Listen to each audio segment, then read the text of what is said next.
Yo, what's up everybody? Honey Eyes with you here, bringing you episode 2 and 3 anime review of Vinland Saga. Yesterday, on Sunday, I was able to do my first impression on the first episode, but unfortunately I wasn't able to do the other 2 episodes because I had to go to work. I had to work a double shift, so I had to go earlier than expected, and Vinland Saga came out kind of afternoonish when it came out, so I was only able to release the first half, my impression. But this is episode 2 and 3 review, and I have to say, I'm loving this anime so good. But before I get into the review, I want to state that supposedly I heard that even though all 3 episodes, 1 through 3, was released on Sunday, that we were not going to have the continuation until another 3 weeks from now. So that means by August, we should get like episode 4 and up weekly. Right now, we just got like these 3 episodes from Studio with as a, I guess you could say, a prelogue or prelude to it. But now let me get into my review. Episode 2 was it was complete build up, but really done well. We got some very interesting moments. We got these people called the hopefully I'm pronouncing it right, Joms Vikings, and they were actually the old Viking group that Thor was part of. And they had come by and they basically tell Thor that, war is upon us and we want you to come with us. And Thor was going to say no, but his friend, Foki, he basically says, you can't say no because we can't go back empty-handed. So if we don't take you with us, this village will have to come with us. So he kind of technically forced Thor's hand to say yes. So Thor said yes. And as they all leave, you can tell some of his men was upset because they wanted to destroy the kids of this village because one of them bumped into him. And even though he did it by accident, the kid said sorry, the guy still took it the wrong way. And you can tell these guys are all high-level elite soldiers. That was also stated by Leaf, so keep that in mind. And before they leave, though, Foki, he screams out to everybody, Thor is going to join us next week on our exploration to go to war. Any young man that wants to participate must join him when he leaves next week. And he screams that out, and then he says bye to everybody. And all the young people gets like kind of excited. It's like, yes, war is upon us. We can gain glory and strength, and we can show how strong we are, and stuff like that. And they're just talking nonsense. Young guys being young. We were all there once. Some of us are still there, but you can tell like the build up and the intensity. Like a lot of these people are happy that they're gonna be in war, the young people. But then if you look at some of the older people, especially Leaf and Thor, they look at everybody and they're like, everyone's too much obsessed with blood. And then you have Thorfinn, that he's kind of acting up since he heard about this, because he's a child, he can't go. So he's been in like a really pee off mood. And he even took it out on some of his friends where they were playing warrior games. And he actually started hitting them hard. And it came to a point where he actually broke one of the younger kids' arms. One of the older kids. Because he's 6. I believe the kid's arm that he broke was like 10. He broke his arm and made him cry. Which even a grown man with a broken arm will probably cry too. Because I'm not sure if anyone has a broken bone before. But that really hurts a lot. But he did that and he was like, I won't play with y'all no more. You're no fun. And when he get home, he throws his toys on the ground and he gets like upset. And his sister was like, yo, don't just throw your toys around. If you don't want them, throw them out. And he was like, I don't care about them no more. I'm not going to use them no more. If you need them, just throw them out. So since he said he doesn't want them no more, she basically was going to throw them out. But then she noticed that he was scavenging around in the back. And she was kind of intrigued, like, dude, what are you doing? Why are you in the back in Dad's closet, the storeroom, scavenging for something? So when she went to check, he's actually going through the stuff to see if he can find a weapon for himself that's suitable. And he actually was able to find his dad's chest that I talk about in my first impression. And he went in and he found this small dagger and he was like, ooh, pretty. And he's looking at it. And a big hand comes out of nowhere and grabs it tightly and starts to bleed. And when he looks, it's his father, Thor. And he was like, do you want a weapon? Why do you want a weapon? And he's like, I want to use it against my enemies. And Thor replied, who is your enemies? He was like, people like Halfdan. And his father was like, son, there's no such thing as enemies. Nobody in the war has enemies. and his son got into like a raging fit. He was like, "You're lying, because you're going to war and you're going to do this, this, and this, and blah blah blah, so forth and so forth." And he was like, he got upset, so he slapped his dad's hands off him and just ran off.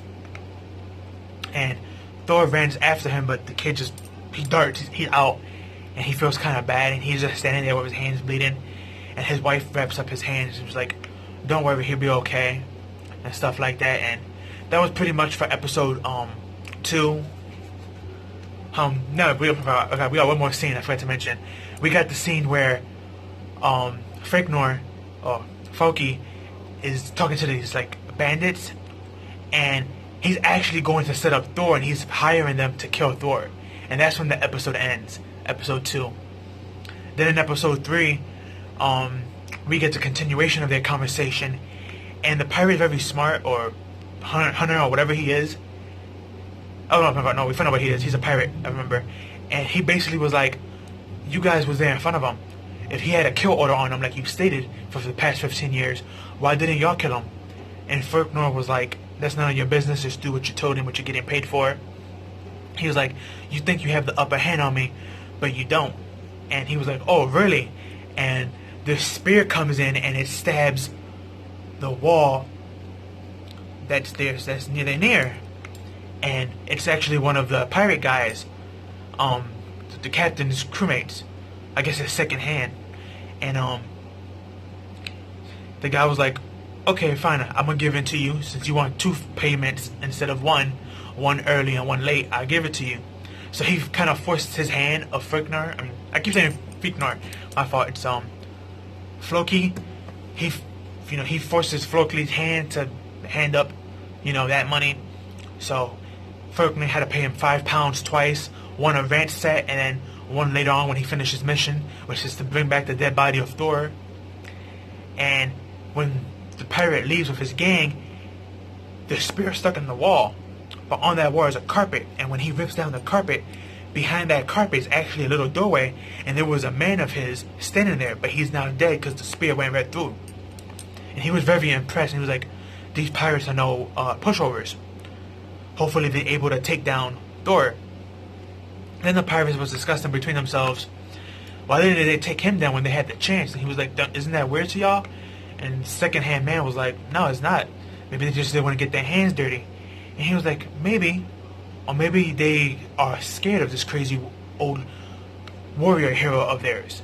Because, Thor was known as a warrior hero from the Yamin Kings, so Yamin Vikings. So it's pretty interesting to see how the pirates are explaining to each other that something's kind of off, and they know something's off with Floki is kind of lying, but they're not sure what Floki is lying of specifically, but we know he's lying of something. Then we get to see Thor and his people, and they leave, and everyone is saying bye to everybody, and we had this funny moment. This show is very dark and serious, but there are some funny moments here and there, and we have like all these different dudes. We have Eri, we have, I don't know the other young guy's name, but we have a couple of young guys coming to Thor's house, proposing to his daughter, Yari, and she's like, she doesn't really care for none of them, which is funny because she's sleepy, and she's like, "Are you done?" And she just pushes them all off and stuff. And Thor's kind of sad because Thorfinn is not saying goodbye while they leaving, and I'm like, this is a really bad sign. This kid is most likely hiding on the ship as a stowaway. And as they are saying bye to their loved ones when they're rolling out, somebody asks Thor, "Can we stop rolling?" And they was like, "Yeah, sure. We're gonna let the wind push us, stop rolling, and do different jobs." Then someone comes out of nowhere saying, "Is it okay for us to take a break? 'Cause I gotta use the bathroom." And he was like, "Yeah, sure." But then Thor paused. He was like, "Wait a minute, that voice!" And it was actually Thorfinn. He was actually a stowaway in one of the barrels, and he pops up and he starts to urinate in the water because he's been holding it for all these hours. And the dad was really, really upset and was gonna hit him in the head with a punch, but he saw that Thorfinn looks at him with a smile and was like, "Ooh, look, the ocean, Dad." And he kind of had like those fatherly instincts, so he didn't really want to hit him, so he paused and he was like, "Yeah, you're right." But then later on he paid him back and he actually started to spank him, which was funny. And like I said, this has like this is a Viking type anime, and it's back in the old days, It's really, really dark. But there are some funny moments here and there. They don't last long, but they are there in the show. Like I said, like the Mary proposal to Yovel, then the moment with his son, dumb friend, what he's did. But it was stated by Leaf that they're gonna stop halfway to Norway to actually pick up some soldiers, some sailors, to recruit them, and they're going to actually drop off the younglings there. Thor's not gonna actually take them with him. This was stated by Leaf to a young girl who actually likes Eri, but Eri was of course ignoring her because he was arguing with the other guy who likes Yavel. So, and if I'm pronouncing some of these names wrong, forgive me. I know I'm butchering some of these names, but correct me if I'm wrong and tell me how to pronounce them if I'm pronouncing them wrong. I know I am, but again, forgive me on that. But as that proceeds, they finally get to Norway, to the town they're supposed to get to, just recruit some sailors. And when they get into the creeps and they doing their drum roll to let them know they're friends, because they're cold, they notice that there's less towns, less buildings in the town, and that something doesn't feel right. And the next thing known is the fact that the pirates realize that something's going on. So since they realize that something's going on, to counter their realization, they dropped a whole bunch of wood to backpedal them. So when they were going backwards, they couldn't really go all the way back, and they got stuck. And another pirate ship came in the front, and we had the leader and his men there, and they suggest, let's fight these guys one-on-one, since there's only like 12 of them, and like 10 of them are children, and only 2 adults, which is Leaf and Thor. The rest are all youngins.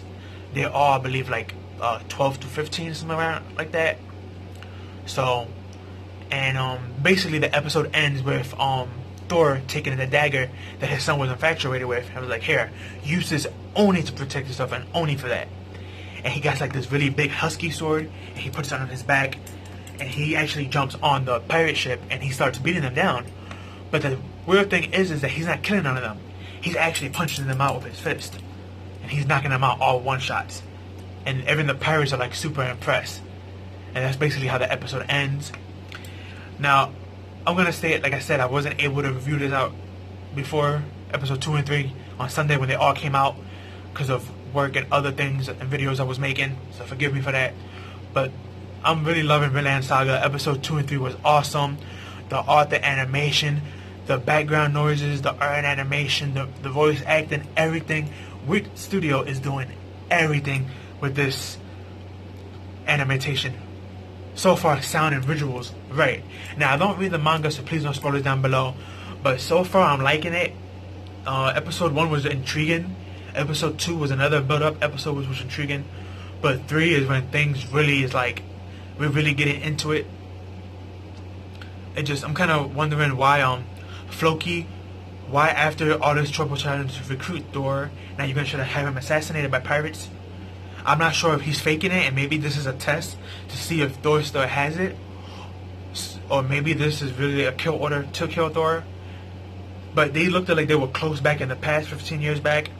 But at the same time, Floki did state that the king that they work for, their boss, he doesn't like people who betray them, and since Thor did betray them 15 years back, he's really, really upset about that. Another thing I forgot to mention is that where they were going to Norway, we had a backflash of 15 years back when Yova, when she was born, and we found out that her name was given to her by her father, and he got that name from his mother. That was his mother's name. And that was also the first time he seen his wife upset, because he didn't really care for the baby since it was the first born, but it was a girl, not a boy. He didn't really care for it, but the wife was really upset at him. So he kind of like said okay, and he gave in, and he named her, and he named her after his mom. So that was kind of cute, and I have a feeling that's going to play an important role later on, since we did find out that his wife is actually nobility, and she's actually the daughter, one of the daughters of the boss that, you know, he worked it under, that these Vikings worked under, so that's pretty intriguing.